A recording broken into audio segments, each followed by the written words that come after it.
Salut à tout le monde, merci encore de vous connecter sur notre chaîne. C'est vraiment un très grand plaisir de vous voir, chacun d'entre vous qui vous connectez sur la chaîne, qui regardez nos vidéos. Vraiment, ça nous encourage beaucoup et ça nous donne vraiment la force de continuer à faire ce qu'on fait et vraiment de continuer aussi à améliorer dans nos vidéos. Aujourd'hui, on va parler de 3 erreurs, n'est-ce pas, à ne pas commettre en tant qu'étudiant au Canada, surtout en tant qu'étudiant international, parce qu'on parle de l'immigration. Pour ceux qui nous regardent, sur nos précédentes vidéos, on a parlé de l'immigration, on continue avec l'immigration.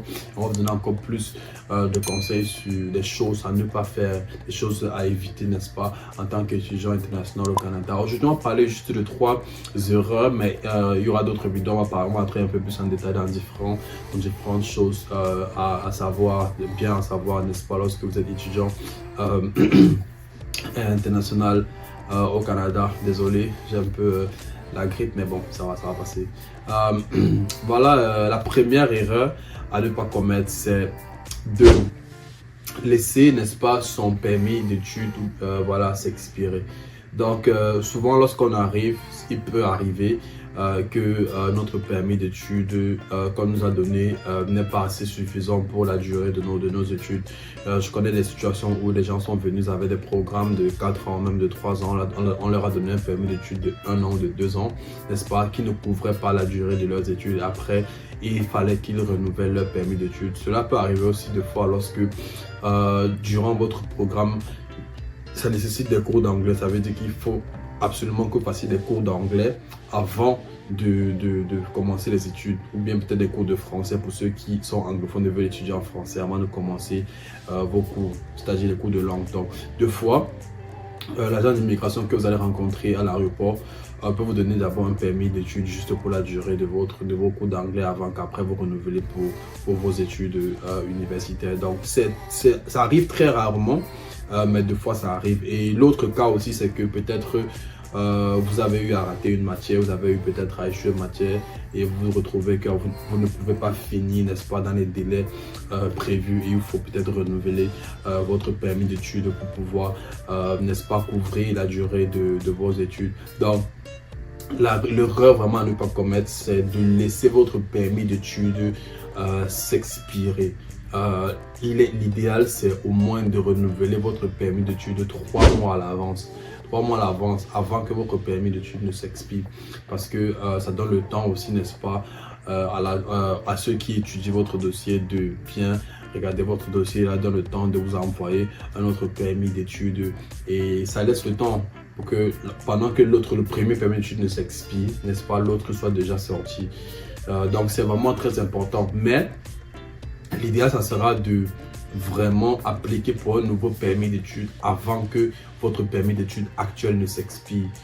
Parce que si le permis d'études actuel s'expire, vous serez maintenant, vous n'aurez pas de statut au Canada.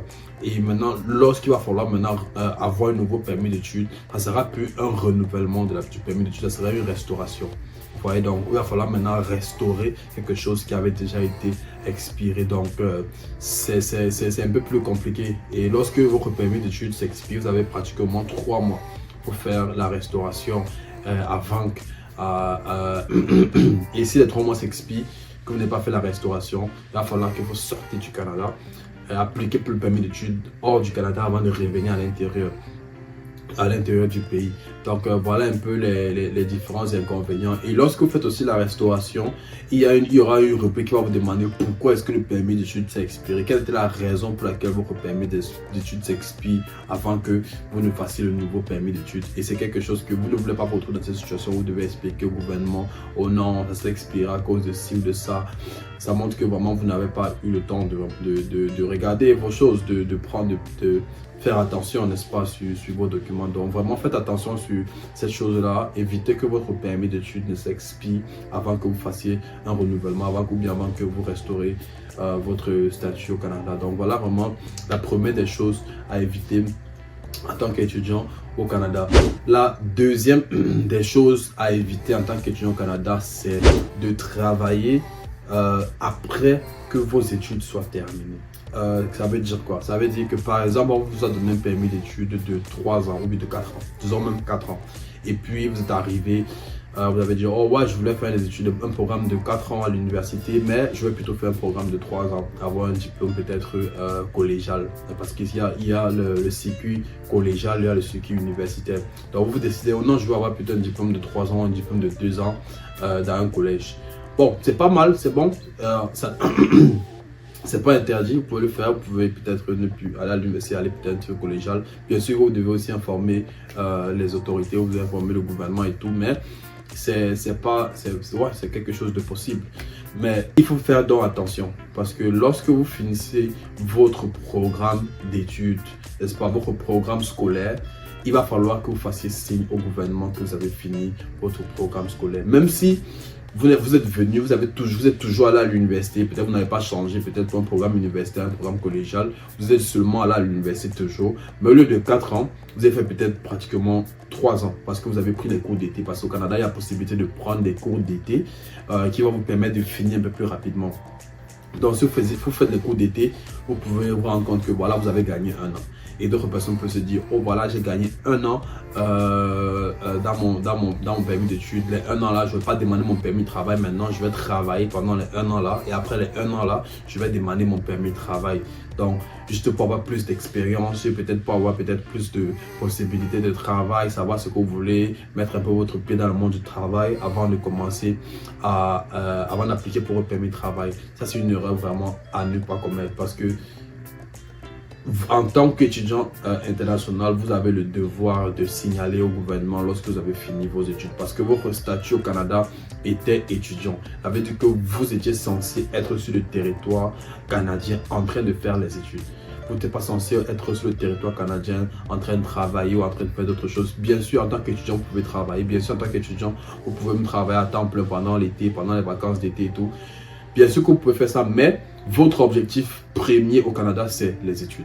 Donc, si votre programme universitaire est fini, si votre programme, n'est-ce pas, collégial est fini et vous travaillez, à moins que vous voulez continuer encore l'école, mais si vous avez complètement fini et vous voulez quitter de là pour aller directement au permis de travail, ça ne sera pas possible parce que ils vont comprendre, ouais voilà, vous avez travaillé pendant ce temps à temps plein, vous avez fait comme ci comme ça et ça peut vous créer des problèmes et ça peut même vous faire être éjecté du pays. On peut vous renvoyer dans votre pays d'origine afin que vous repassiez une demande de permis de travail de votre pays d'origine et c'est une situation que vous ne voulez pas vous retrouver à l'intérieur parce que d'une manière ou d'une autre, votre dossier est déjà sali.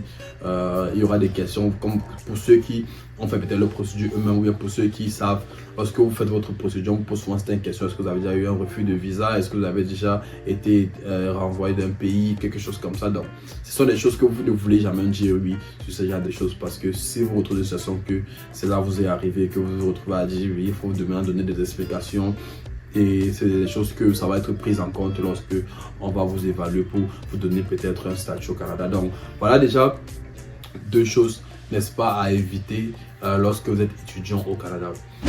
Et 3e chose, et peut-être la chose la plus importante à éviter en tant qu'étudiant international au Canada, c'est vraiment de conduire en état d'ivresse. C'est vrai qu'étant au Canada, vous pouvez avoir un permis d'études, vous pouvez avoir un permis de conduire, je veux dire, en tant qu'étudiant international, vous avez la possibilité d'avoir un permis de conduire. Vous pouvez conduire, vous pouvez même peut-être vous acheter une voiture en tant qu'étudiant international, c'est pas un crime. Donc vous pouvez conduire, vous pouvez avoir votre voiture, vous pouvez passer votre permis, avoir votre permis de conduire, avoir votre voiture et tout. C'est normal. Mais ce qui n'est pas bon, c'est conduire en état d'ivresse.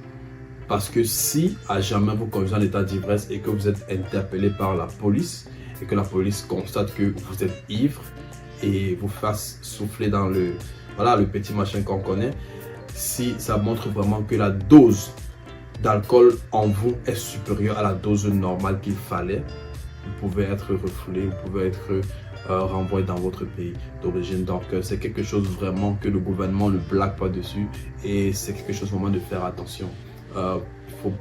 C'est pas à cause d'un verre d'alcool que voilà, on va vous renvoyer chez vous. Donc faites vraiment très attention lorsque vous sortez avec des amis, lorsque vous allez vous détendre un peu, faites vraiment attention. Si vous vous rendez compte que vous allez beaucoup boire, mieux vaut autant ne pas sortir avec votre véhicule.